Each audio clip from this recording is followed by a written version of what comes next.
The second journey to Egypt.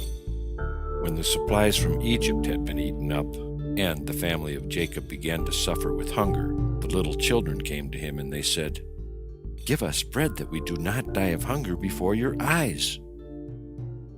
The words of the little ones brought hot tears to Jacob's eyes, and he summoned his sons and told them to go again down to Egypt and buy food. But Judah spoke, "The man did solemnly warn us, saying we would not see his face except if our brother Benjamin is with us, and we cannot appear before him with idle excuses." And Jacob said, "How could God let you treat me so badly as to tell the man you had another brother?" It was the first and only time Jacob indulged in empty talk, and God said, "I made it my business to raise his son Joseph to the position of ruler in Egypt, and yet he complains and says, 'How could you deal so badly with me?'" Judah also protested against the reproach that he had informed the Egyptian viceroy regarding Benjamin. "Why, he knew the very wood of which our baby coaches are made. He knew everything about us. If Benjamin goes with us, he may indeed be taken from us, but also he may not. This is a doubtful matter, but it is certain that if he does not go with us, we will all die of hunger. It is better not to concern yourself with what is doubtful, but to guide your actions by what is certain.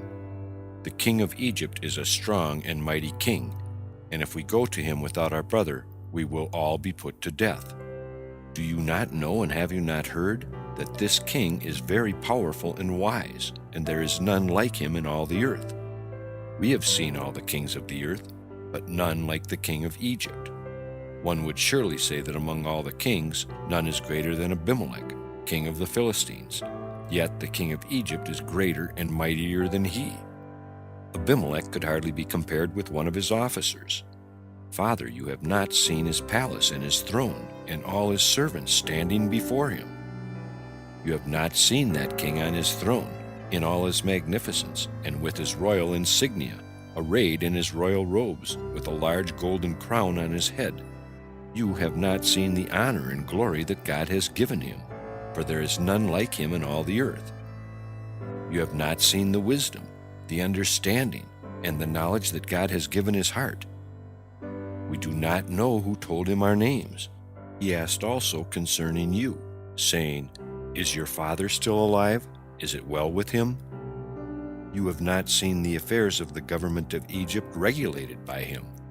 No one even dares go over his head to his lord Pharaoh. You have not seen the awe and fear he imposes on all Egyptians. When he kept referring to us as spies, and we became angry and threatened to do to Egypt as we had done to Shechem, it had no effect. His terror fell on us, and none of us was able to speak a word to him, great or small. Now, therefore, send Benjamin with us, and we will go down to Egypt and buy food, so that we do not all die of hunger." Judah offered his portion in the world to come as a guarantee for Benjamin, and thus solemnly he promised to bring him back, safe and sound.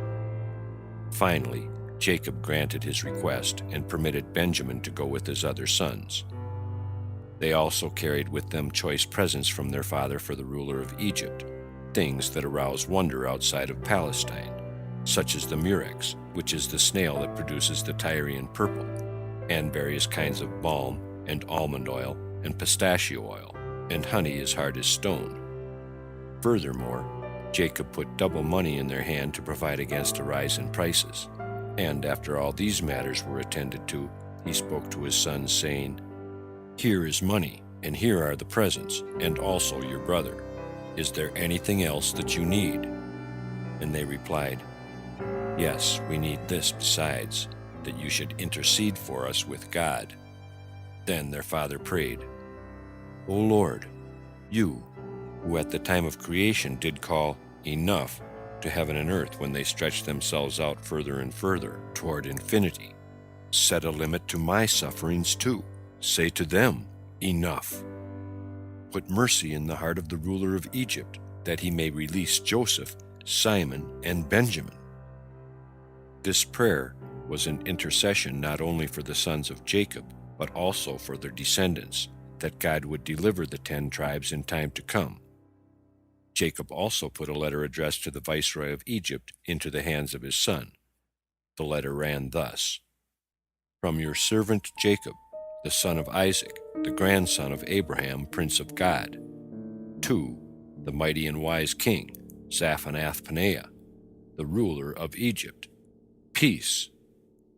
I make known to you, my lord the king, that the famine is desperate with us in the land of Canaan, and I have therefore sent my sons to you to buy us a little food, that we may live and not die. My little children surround me and beg me for something to eat, but I am very old. I cannot see with my eyes, for they are heavy with the weight of years, and also on account of my never-ceasing tears for my son Joseph, who has been taken away from me. Before, I did charge my sons not to enter the city gates at the same time, when they arrived in the city of Egypt, in consideration of the inhabitants of the land, that they might not take undue notice of them. Also I told them to go up and down the land of Egypt and seek my son Joseph. Perhaps they would find him there. They did this, but you accounted them as spies for doing so. We have heard the report of your wisdom and sagacity. How then can you look on them and declare them to be spies, especially as we've heard how you interpreted Pharaoh's dream and foretold the coming of the famine? So we are amazed that you could not distinguish whether they are spies or not. And now, O my lord king, I send you my son Benjamin as you demanded. I pray you, take good care of him until you send him back to me in peace with his brothers. You must have heard and you must know what our God did to Pharaoh when he took our mother Sarah to himself, or what happened to Abimelech on account of her, and what our father Abraham did to the 9 kings of Elam, how he killed them and exterminated their armies. Yet he had but a few men with him. You must have heard what my 2 sons Simon and Levi did to the 8 cities of the Amorites, which they destroyed on account of their sister Dinah. Benjamin consoled me and them for the loss of Joseph. What then would they do to a hand that stretches forth and snatches Benjamin away from them? Please understand that the might of our God is with us, and that he always hears our prayers and never forsakes us. Had I called on God to rise up against you when my sons told me how you acted toward them, you and your people all would have been annihilated before Benjamin could come down to you. But I reflected that Simon my son was abiding in your house, and perhaps you were being kind to him, and therefore I invoked not the punishment of God. Now my son Benjamin goes down to you with my other sons. Keep your eyes directed on him and take care of him, and God will direct his eyes on you and all your kingdom. I have now said all that is in my heart. My sons, take their youngest brother down with them to Egypt. Send them back to me in peace. This letter Jacob put into the keeping of Judah, telling him to deliver it to the ruler of Egypt. His last words to his sons were an admonition to take care of Benjamin and not leave him out of their sight, either on the journey or after their arrival in Egypt. He bade farewell to them and then turned in prayer to God, saying, O Lord of heaven and earth, remember your covenant with our father Abraham. Remember also my father Isaac, and grant grace to my sons, and deliver them not into the hands of the king of Egypt. O my God, do it for the sake of your mercy. Redeem my sons and save them from the hands of the Egyptians, and restore their 2 brothers. Also, the women and children in the house of Jacob prayed to God amid tears, and entreated him to redeem their husbands and their fathers. Joseph and Benjamin. Great was Joseph's joy when his brothers stood before him, and Benjamin was with them. In his youngest brother he saw the true counterpart of his father.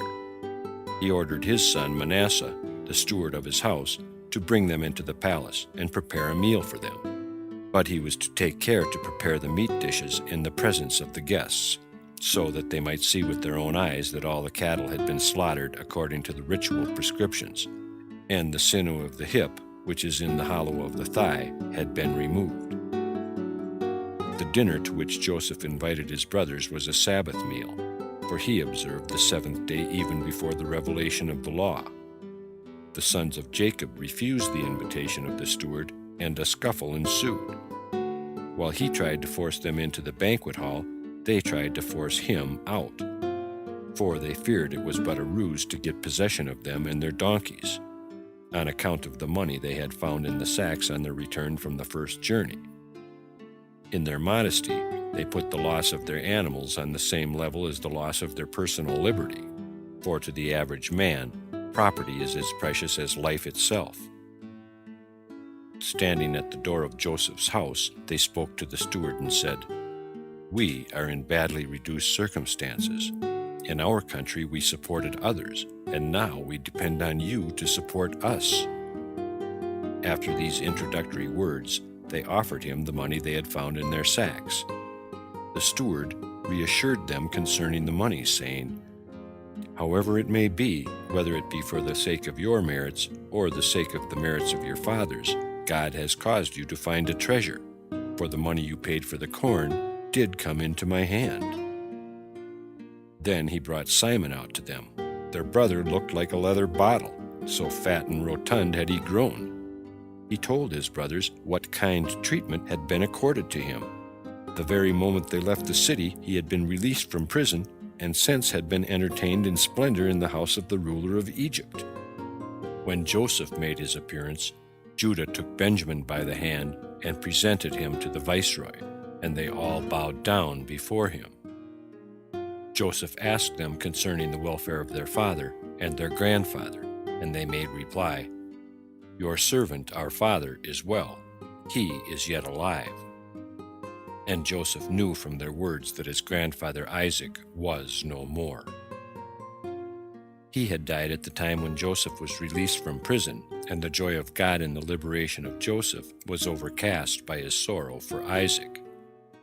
Then Judah handed his father's letter to Joseph, who was so moved at seeing the well-known handwriting that he had to retire to his chamber and weep.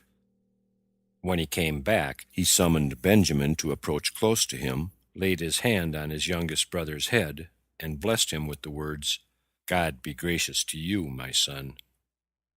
His father had once mentioned, "The children which God has graciously given your servant," and, as Benjamin was not among the children thus spoken of, for he was born later, Joseph compensated him now by blessing him with the grace of God. The table was set in 3 divisions, for Joseph, for his brothers, and for the Egyptians.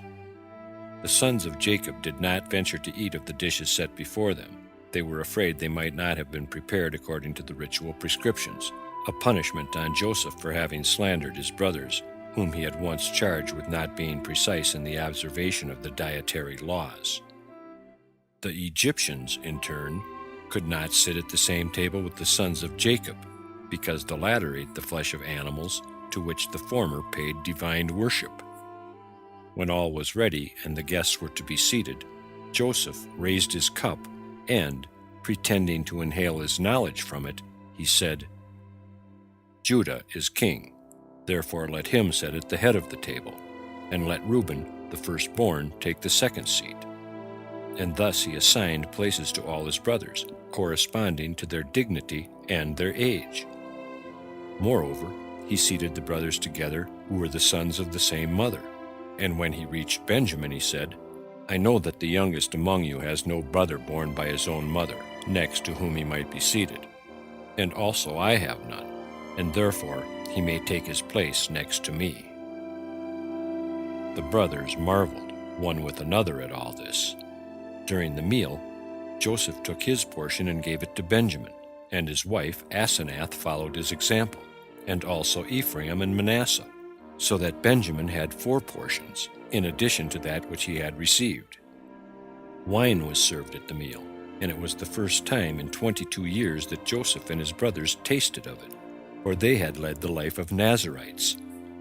The brothers, because they regretted the evil they had done to Joseph, and Joseph, because he grieved over the fate of his father.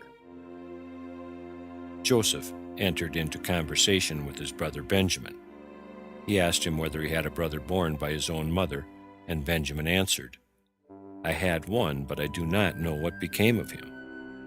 Joseph continued, "Have you a wife?" Benjamin, "Yes, I have a wife and 10 sons." Joseph, "And what are their names?" Benjamin, "Bela and Betcher and Ashbel, Gera and Naaman, Ehi, Rosh, Muppin, Huppin, and Ard." Joseph, "Why did you give them such peculiar names?" Benjamin, "In memory of my brother and his sufferings. Bela, because my brother disappeared among the peoples.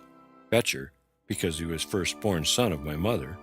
Ashbel, he was taken away from my father. Gera, he dwells a stranger in a strange land. Naaman, he was exceedingly lovely. Ehi, he was my only brother by my father and my mother together. Rosh, he was at the head of his brothers. Muppin, he was beautiful in every respect. Huppin, he was slandered. And Ard, because he was as beautiful as a rose." Joseph ordered his magic astrolabe to be brought to him, whereby he knew all things that happened. And he said to Benjamin, "I have heard that the Hebrews are acquainted with all wisdom, but do you know how to use this?" Benjamin answered, "Your servant is also skilled in all wisdom, which my father has taught me." He then looked on the astrolabe, and to his great astonishment he discovered that he who was sitting on the throne before him was his brother Joseph. Noticing Benjamin's amazement, Joseph asked him, "What have you seen, and why are you astonished?"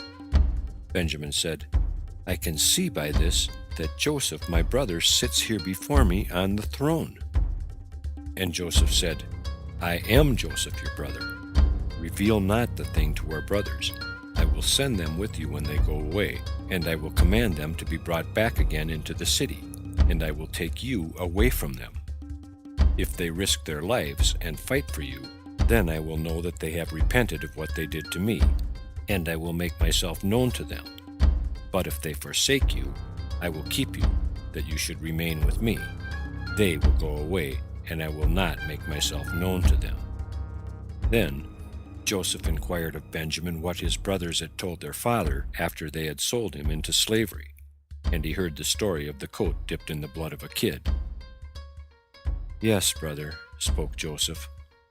"When they had stripped me of my coat, they handed me over to the Ishmaelites, who tied an apron around my waist and scourged me and told me to run after them. But a lion attacked the one that beat me and killed him. So his companions were alarmed, and they sold me to other peoples." Dismissed by Joseph with kind words, his brothers started on their journey home as soon as the morning was light, for it is a good rule to leave a city after sunrise and enter a city before sundown. The thief caught. They were not very far from the city gates when Joseph dispatched Manasseh, his son and steward of his house, to follow after them, and look for the silver cup he had concealed in Benjamin's sack. He knew his brothers well. He did not venture to let them get too far from the city before he attempted to force their return. He hoped that the nearness of the city would intimidate them and make them heed his commands. Manasseh received the order to bring them to a halt by mild speech if he could, or by rough speech if he must, and carry them back to the city. When the brothers heard the accusation of theft, they said, "With whoever of your servants the cup be found, let him die, and we also will be your lord's slaves." And Manasseh said, "As you say, so it is proper to do. For if 10 persons are charged with theft, and the stolen object is found with one of them, all are held responsible. But I will not be so hard. He with whom the cup is found will be the slave, and the rest be blameless." He searched the sacks, and in order not to excite the suspicion that he knew where the cup was, he began at Reuben, the eldest, and left off at Benjamin, the youngest. And the cup was found in Benjamin's sack. In a rage, his brothers shouted at Benjamin, "Oh, you thief and son of a thief! Your mother brought shame on our father by her thievery, and now you bring shame on us." But he replied, "Is this matter as evil as the matter of the kid of the goats, as the deed of the brothers that sold their own brother into slavery?" In their fury and vexation, the brothers ripped their clothes. God had paid them in their own coin. They had caused Jacob to tear his clothes in his grief over Joseph, and now they were made to do the same on account of their own troubles. As they ripped their clothes for the sake of their brother Benjamin, so Mordecai, the descendant of Benjamin, was destined to tear his on account of his brothers, the people of Israel. But because the mortification was inflicted on the brothers through Manasseh, the son of Joseph, the allotment of territory given to the tribe of Manasseh was torn in two. One half of the tribe had to live on one side of the Jordan, and the other half on the other side. And Joseph, who had vexed his brothers so bitterly that they tore their clothes, was punished, in that his descendant, Joshua, was driven to such despair after the defeat of Ai that he too tore his clothes. Convicted of theft beyond a doubt, the brothers of Joseph had no choice but to comply with the steward's command and return to the city. They accompanied him without delay. Each of them loaded his donkey himself, raising the burden with one hand from the ground to the back of the beast, and then they went back to the city. As they walked, they hit Benjamin on the shoulder roughly, saying, "You thief and son of a thief! You have brought the same shame on us that your mother brought on our father." Benjamin bore the blows and the abusive words in patient silence, and he was rewarded for his humility. For submitting to the blows on his shoulder, God appointed that his Shekinah should dwell between his shoulders, and he also called him the beloved of the Lord. Joseph's brothers, in anger, returned to the city without fear. Though it was a great metropolis, in their eyes it appeared as a hamlet of 10 persons, which they could wipe out with the turn of a hand. They were led into the presence of Joseph, who, contrary to his usual habit, was not holding a session of the court in the forum on that day. He remained at home that his brothers might not be exposed to shame in public. They fell to the ground before him, and thus came true his dream of the 11 stars that made obeisance to him. But, even while paying homage to Joseph, Judah was boiling with suppressed rage, and he said to his brothers, "Truly, this man has forced me to come back, only that I should destroy his city." Guarded by his valiant men on the right and the left, Joseph addressed his brothers, snarling, "What deed is this you have done, to steal away my cup? I know well you took it in order to discover with its help the whereabouts of your brother that has disappeared." Judah was spokesman, and he replied, "What can we say, my lord, concerning the first money that he found in our sacks? And what can we speak concerning the second money also found? So, how can we clear ourselves concerning the cup? We cannot acknowledge ourselves guilty, for we know ourselves to be innocent. Yet we cannot plead ourselves innocent because of the evidence found against us, and we were all caught in one place by reason of the sin against our brother Joseph." Joseph: "But if your punishment is for selling Joseph, why should this brother of yours suffer, the youngest, he that had no part in your crime?" Judah: "A thief and his companions are taken together." Joseph: "If you could convince yourselves to report to your father concerning a brother that had not stolen, and had brought no manner of shame on you, that a wild beast had torn him, you will easily persuade yourselves to say it concerning a brother that has stolen, and has brought shame on you. Go, therefore, and tell your father, the rope follows after the water bucket." "But," continued Joseph, shaking his purple mantle, "God forbid that I should accuse you all of theft. Only the youth that stole the cup, in order to divine his brother's whereabouts, will remain with me as my slave. But as for you, go in peace. to your father." Then the Holy Spirit called out, "Great peace have they which love your law." The brothers all consented to yield Benjamin to the ruler of Egypt. Only Judah demurred, and he cried out, "Peace! Forget your peace!" And he prepared to use force to rescue Benjamin from slavery. Judah pleads and threatens. Joseph dismissed his brothers and carried Benjamin off by main force and locked him up in a chamber. But Judah broke the door open and stood before Joseph with his brothers. He determined to use in turn the three means of liberating Benjamin at his disposal. He was prepared to convince Joseph by argument, or move him by entreaties, or resort to force in order to accomplish his end. He spoke, "You do us a wrong, you who say, 'I fear God.' You show yourself to be like Pharaoh, who has no fear of God. The judgments which you pronounce are not in accordance to our laws, nor are they in accordance with the laws of the nations. According to our law, a thief must pay double the value of what he has stolen. Only if he has no money is he sold into slavery. But if he has the money, he makes double restitution. And according to the laws of the nations, the thief is deprived of all he owns. Do so, but let him go free. If a man buys a slave and then discovers him to be a thief, the transaction is void. Yet you desire to make a slave of one who you charge with being a thief. I suspect you of wanting to keep him in your power for illicit purposes, and in this lustfulness you resemble Pharaoh. Also, you are like Pharaoh in that you make a promise and do not keep it. You said to us, 'Bring your youngest brother down to me that I may set my eyes on him.' Do you call this setting your eyes on him?